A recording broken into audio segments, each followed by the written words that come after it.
start with Mark Cavendish.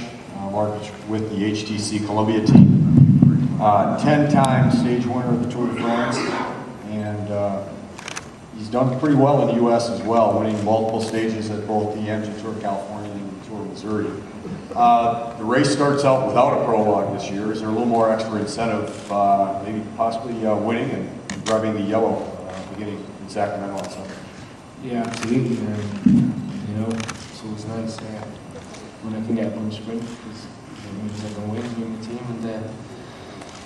And yeah, I see Sacramento 2 years ago was a bunch sprint, it didn't work out there, so it would be nice to kind of make amends this year. And yeah, there's the incentive to get my jersey on the first day as well. We're going to move down the dais to Fabian Cancellara. Pass the mic over.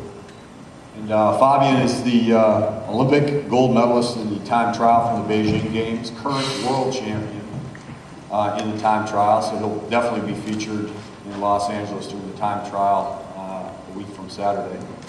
Also, though, his most recent win at Paris-Roubaix with a fantastic ride there just last month.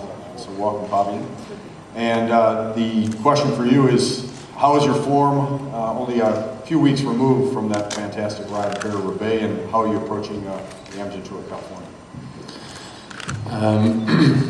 For me, it will be the first race after my break, and I think it was necessary after this big preparation, and I'm happy to coming back to this race, and yeah, to go back to racing. But how good I am, I don't know, because what I know, it's for sure wasn't maybe the best preparation I did for coming here, but I think important is that I was relaxed and had my rest after those classic races, and now getting back and looking forward to this beautiful race, and hopefully that the weather will stay as how it is now, because the last few years when it was in February was quite bad, but that is life as a bike rider, and now looking positive forward. Thank you. On to Andy Schleck from Luxembourg. Andy was second in last year's Tour de France, has also won the Best Young Rider in that race. Andy, how's the team shaping up? And what do you know about the climb, and especially the big mountain stage up to Big Bear? What's the team approach and your approach to this year's race? We're already here quite a few days. I arrived the 9th. Yeah, the 9th. So you know, to get some kilometers done, and hopefully, you know, get over the jet lag for the race. But to be really honest, I heard about the climb. I never done it. I heard it's a really hard climb, and you know, hopefully we have this other stage there. I know Mulholland, that climb. I know we had training camps there, so that's the last day going to be really hard. And before that, it's Big Bear Lake. I only heard it's a hard climb. I never done it. And your brother won a stage last year. Is that a goal you aspire to this year, to win a stage? I haven't won the stage last year. No, I said your brother won a stage last year. Ah, yeah, that's true. Actually, he was in my jersey, so yeah, I'm inspired by that. Okay, on to the U.S. professional champion, George Hincapie. And George, you're with a new team now, so the first question is how that team is shaping up with BMC. You got the Hincapie logo now on the uniform. And then what pride do you take as being the U.S. Pro Champion coming into America's biggest race? Well, the new team's been great so far.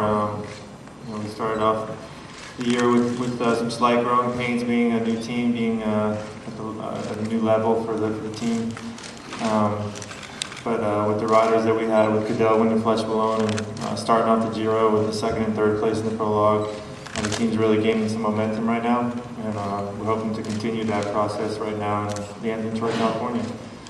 And as far as racing in the Stars and Stripes jersey, it's a huge honor. It's my third time doing it. You know, all of us Americans feel a lot of pride wearing that jersey, especially over in Europe, and to be able to race it here in our home race is obviously very important as well.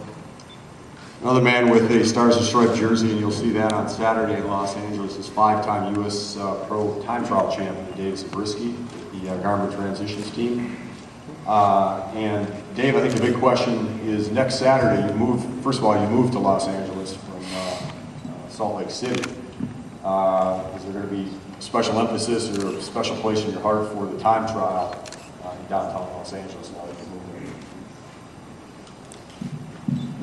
Yeah, I mean, I'm looking forward to it regardless if I was a resident of LA or not, but being a new resident of LA, it's definitely has that special place in my heart.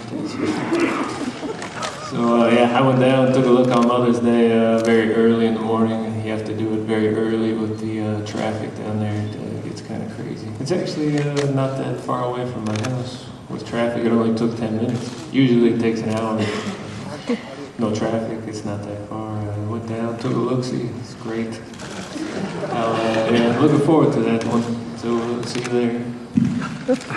And Dave is the only American to win a stage of all 3 Grand Tours, and also has been on the podium in 2006 and 2009 in California.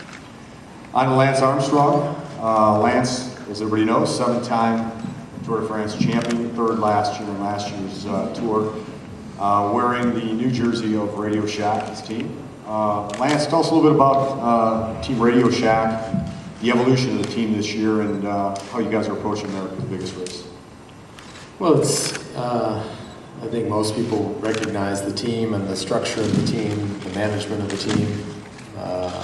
We tried to keep as many things as similar as we had in the past as we could. Obviously, Johan is the leader of this team on many, many levels. And we took, all of the guys from last year's tour squad, -1. So, speaking of California, this is a big race for us. Having Radio Shack involved and having them with so many retail outlets in the United States, especially here in the state of California, it's no secret that this is the priority for us, and I might even take it a step further and say that it's second to only the Tour de France. So we come with a good squad. We come with Levi, who's obviously focused on winning again, and we have the guys to support him. But that's why we contest the event. And that's why it's 8 days, and a lot of things can happen, and anybody can win. There's a lot of good guys here. So we're excited. We're motivated. I know Radio Shack is. For me personally, it's good to be back. Good to be with a good group of guys and continue this legacy that Johan started a long time ago. On to 3-time defending champion Levi Leipheimer from Santa Rosa, California. And also we should point out Levi's the only American to finish on the podium of all 3 Grand Tours. Levi, obviously this is a race that's near and dear to your heart. It's something that you've emphasized on the program for the last few years. Any new twists going into this? You got a phenomenal roster certainly behind you, but is there anything new in the approach this year that is later in the season? Well, there's a lot new. By the way, I didn't finish on the podium in the Giro. I wish I had, but that's nice to think of. There's a lot new about this year's Tour of California. When we're sitting here in May as opposed to February, and the whole feeling of it is different. I mean, it's summertime outside, and although they're calling for showers on Monday, Santa Rosa just loves the rain. So hopefully it's not too bad, but. Yeah, the weather's different. I think the riders, the peloton is much more fit. And me personally, I've done races in Europe already, which is new. I haven't done that for 4 or 5 years now because of the Tour of California. So a lot of new things. We're going up higher in the mountains, Big Bear. Looking forward to seeing exactly what happens that day. It's definitely gonna make for some tired legs the next day. So. We'll wait and see.